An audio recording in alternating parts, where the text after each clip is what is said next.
Welcome to Game of the Month, the only game show where the game changes every show. What do you mean someone's already done that? Normally with Game of the Month, I like to do a bit of ruminating before I pick a game to cover.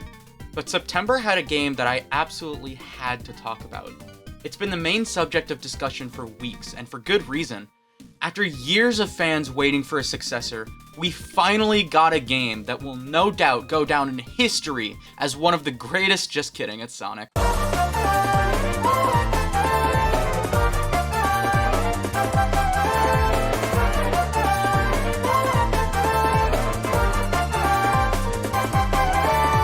They called me a madman. There's no way the Sonic racing game is going to be any good, let alone go toe-to-toe with fucking Mario Kart.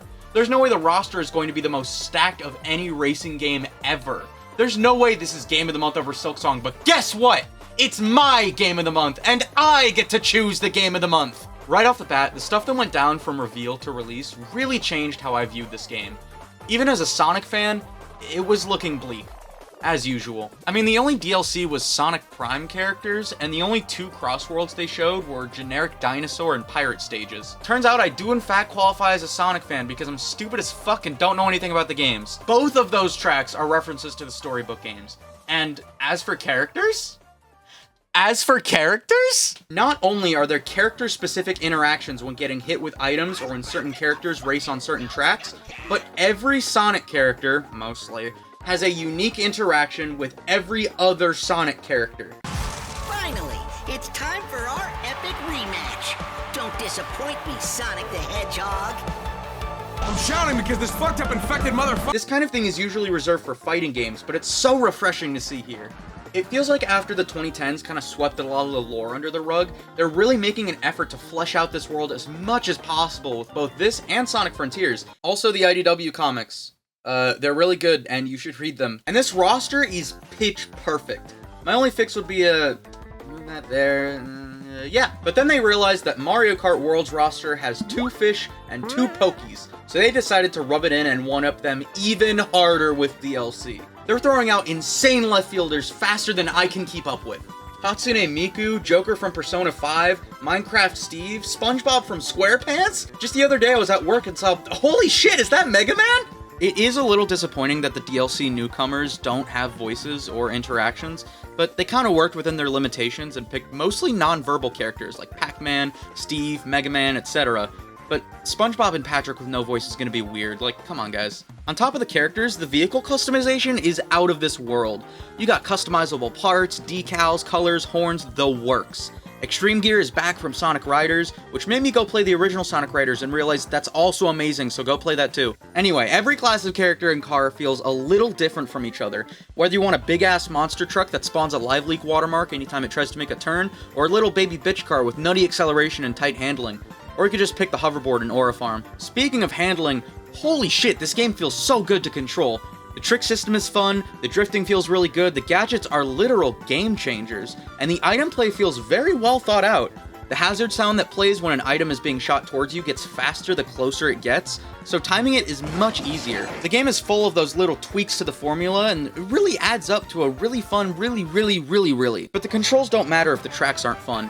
Thankfully, the tracks are fun. I should not be allowed 10 feet near a Google Doc. They held nothing back on the tracks themselves. The Crossworld mechanic, where you're thrust into a new track for the second lap, keeps the same tracks fresh every time. Every course in Crossworld is either a love letter to a subsection of the franchise, or a new idea that I wish was integrated into mainline Sonic. There's a museum of ancient relics from throughout the Sonic franchise that suddenly springs to life with ghosts on lap 3. And then for Egg Expo, they ask, what if tech oligarch billionaires are actually inherently evil? And what if they fucking hated Sonic the Hedgehog? I mean, come on, an expo for all of Eggman's most iconic inventions from throughout the years, including the Egg Dragoon, Death Egg robots, chemical plant tubes. Shit, the level even starts and ends with the swinging balls from the very first boss fight in the series. It's a genius premise, and they followed the hell through. Alongside that, they got Shadow's White Space from Generations, Sonic Superstars gets a whole greatest hits track, Sonic Frontiers.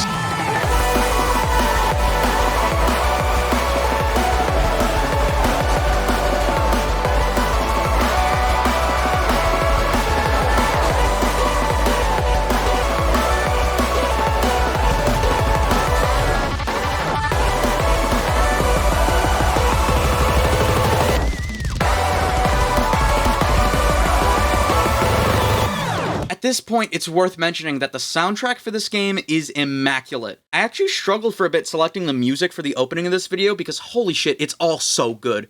Apoto, the Stage from Unleashed, E-Stadium, Wonder Museum, Pumpkin Mansion, Digital Circuit, Cyberspace, Roulette Road, Denko Sekka, it's all great stuff. Every track has a Lap 1 and a Lap 3 version, including the Crossworlds, which you'd really only hear if you did their time trials.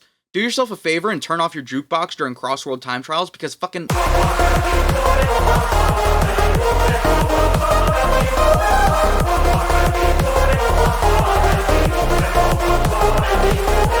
Alongside that, getting to pick between two random Crossworlds in the middle of the race is a pretty neat mechanic, and I especially love how the music for the Crossworld starts picking up speed before you enter the warp ring. It's cute.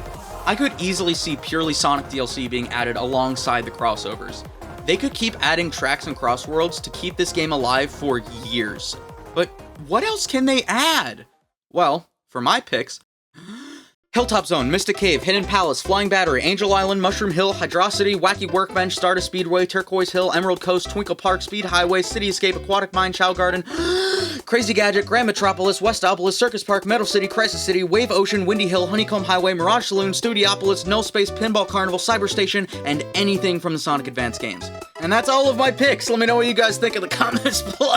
I think Sonic Crossworld succeeds from a design perspective because it understands what players want from a racing game, and plays to its advantages really hard. You want to knock out all the rivals to see all the dialogue interactions with all the characters. Every couple of A ranks you get in time trials will net you new pieces of Sonic music from throughout the franchise, and beating all the AI teams in race parks will get you new vehicle customization. It feels like you're always working towards something. However, they do get a little stir crazy with rewards, as the amount of currency you need to unlock AI racer skins is absurd. Couple that with achievements for collecting every horn and decal for your vehicle, and you're looking at tens of hours just endlessly grinding away. It doesn't matter how fun the game is, that's gonna get stale eventually. They're by no means necessary for the average player, but if you're a grimy little achievement freak like myself, then it definitely stings a little. Sadistic achievements aside, Sonic Racing Crossworlds is exactly what Sonic needed right now.